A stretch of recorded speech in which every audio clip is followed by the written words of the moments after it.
여기가 이제 1년에 한 번씩 그 문체부에서 공모를 받아서 범어사가 지난해에 이어서 다시 공모가 되어서 요번에 박물관, 미술관, 주관 사업, 문화체육관광부에서 그래서 지난해 우리가 잘 됐다고 다시 또 공모가 돼가지고 저걸 이제 범어사 저 만화를 잘 만드는 게 우리 중생들 저 배 타고 가는 이 사바세계를 저렇게 비유해가지고 누구나 꿈과 희망이 있잖아요.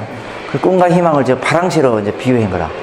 그래 파랑새를 따라가다 보면은 우리가 아무리 어려움이 있다 하더라도 이제 우리 인생이 저 배 항해를 하는 걸 풍랑을 만나고 여러 가지 고통, 시련 뭐 이런 거 있잖아요. 그런 것이 다 이렇게 배 타고 항해하는 걸 비유한 거거든. 그러다 보면 언젠가는 우리가 관세음이 이제 만나는 거는 우리가 원하는 데를 도달할 수 있을 것이다. 이제 그런 걸 비유를 해서 이렇게 만화 캐릭터로 이렇게. 그래서 이번에 대자비전 하면서 이제 부처님 품속에서 누구나 다 편안하게 이렇게 자기 원하는 걸 이렇게 할 수 있다는 뜻으로 이렇게 대자 대비로 했는데 여기가 이제 옛날에 그 사명대사 진영이라든지 또 아니면 범어사의 100년에서 한 200년 정도 사이에 현판들이 있어요.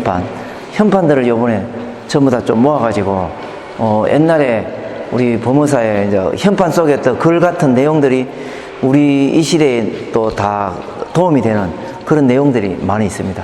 그렇게 우리 이제 사찰 쪽의 의미는 이렇게 이제 보제를 통해서 옛 사람들의 글, 또 저 범어사라는 저 글도 한 200년을 됐다고 다 보고 글들이 현판 그렇게 하면서 요번에 다른 내용들도 요번에 다른 작가 두 분을 모시고 따로 또 이렇게 했거든요. 이제 포덕섭중이라는 글이 있는데 우리가 이제 누구를 포섭한다는 말이 있잖아요. 그게 글이 나쁜 게 아니고 굉장히 좋은 말이라 누구를 포섭한다. 그게 이제 정치하는 때도 이제 내하고 다른 쪽 사람들을 갖다가 몰래 포섭한다는 말을 쓰잖아요. 그게 포섭이라는 게 저 용어에서 나온 것이에요. 포덕섭중. 덕으로서 사람들을 갖다가 섭수한다. 그게 좋은 글입니다. 여기가 이제 범어사 원래 대웅전에 모시져 있던 그 이제 불화 진영입니다. 그래 이제 박물관에 이제 몇 년 전에 이렇게 이제 모시게 되었고, 그리고 이제 요번 작가 두 분을 따로 이제 한번 여기 하고, 그 다음에 저 가방도 내가 정확히 모르지만 우리 인생의 무거운 짐을 저렇게 표현하지 않겠나 이렇게 보고, 그 다음에 이거는 이제 요번에 우리 오사카 그 항일수교 60주년이가 그거 하면서 직접 그 조선통신사 배가 옛날 걸 재현해가지고 60주년이가 그래갖고 저 대마도 보통 대마도 거쳐서 뭐 그 어디고 시모노세키 이렇게 가는데 요번에 처음으로 오사카가 261년 만에 이제 옛날에는 그 오사카까지 들어갔다 그래요. 그래서 요번에 처음으로 오사카까지 261년 만에 갔는데 그 여정을 그분들 가면서 찍은 사진 영상을 우리한테 이제 좀 보내줘가지고 같이 이렇게 지금 일본으로 가는 그 바다 그거 이것도 우리가 인생의 어떤 여정을 이렇게 백길을 가는 게 좋은 길만 있는 게 아니잖아요. 풍랑이 있잖아요. 그 풍랑이라는 게 우리가 살아가면서 시련이라든지 고통이라든지 뭐 여러 가지 장애 그런 것을 우리가 이렇게 배를 통해서 이렇게 파도를 통해서 이렇게 드러냈다고 이렇게 봅니다.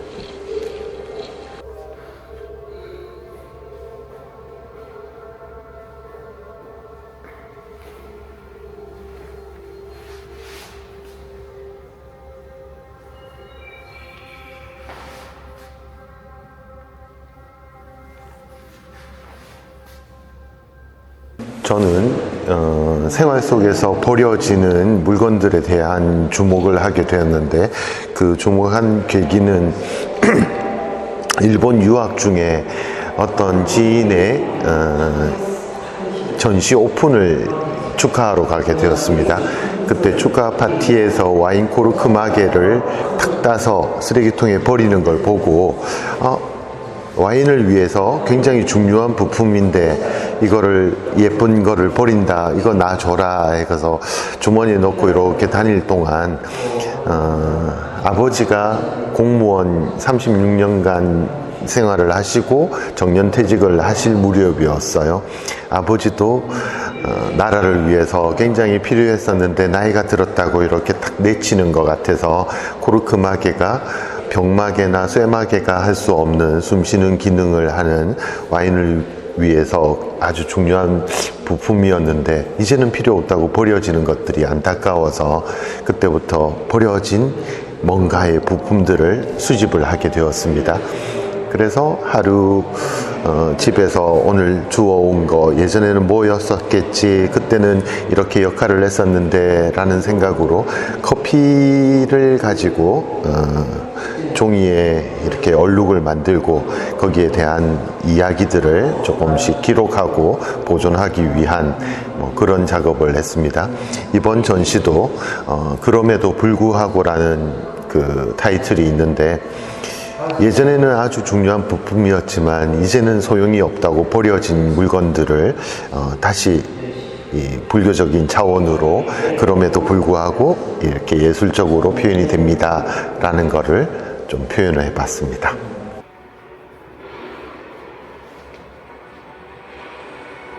이번 이 보모사 성보박물관 기획으로 그럼에도 불구하고라는 대자 대비, 그 타이틀이 어쩌면 저한테 이렇게 유연하게 다가왔던 타이틀 같았었어요.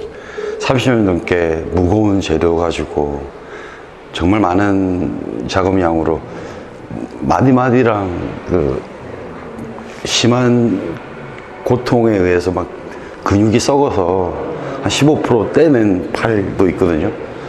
그래서 근래는 이렇게 힘을 주는 작업을 이제 못할 정도인데, 철 작업을 하면서 진짜 이게 고행의 길을 걷는 것 같다라는 생각을 했었어요. 철 가방은 들 수도 없고 하지만 나한테는 꼭 해야만 하는 숙제 같은 느낌으로 작업을 했었거든요. 그러면서 파생됐던 철 가루들한테 10여 년 전부터 관심이 많이 들었었죠. 철 가루의 특성은 녹이 슬잖아요. 그 녹이 내가 갖고 있는 철에 대한 기억, 그리고 작업에 대한 기억들이 사진이나 작업 노트를 보지 않는 이상은 시간이 지나면 흐려지거나 잊혀지죠. 녹물이 그런 것 같아요. 철이라는 거에서 나온 녹물이 시간이 지나면 색이 녹이 쓰는 색으로 바뀌다가 결국 자연으로 돌아가게 되거든요. 근데 그런 과정들이 30년 넘게 작업해 왔던 저 입장에서는 닮아 있다라는 생각을 했었습니다. 그래서 철에 대해서 아직 전 잘 몰라요. 앞으로 더 공부를 해야 될 것 같아서, 그래서 관폭도라는 주제를 가지고 왔죠. 옛날 선비들이 관폭도의 그림을 보면서 물은 위에서 밑으로 떨어지고 자기의 지식이 쌓이면 쌓일수록 자기를 겸손하게 만드는 그런 용도로도 관폭도를 그렸다고들 합니다. 철에 대한 감정이라든지 아직 내가 작가로서 아직 덜 성숙했다, 아직 우징의 냄새가 아직 덜 난다라는 생각을 한번 되새겨 보기 위해서 관폭도를 녹물로 그림을 그린 작품입니다. 이번 이 보모사 성보박물관의 기획에서 저끼리 이렇게 같이 불교유물과 전시가 된다는 것은 저한테는 새로운 기회로 또 다가왔기 때문에 계속 철에 대한 좀 더 심도 있는 고찰을 할 수 있는 기회가 돼서 저는 참 좋았습니다.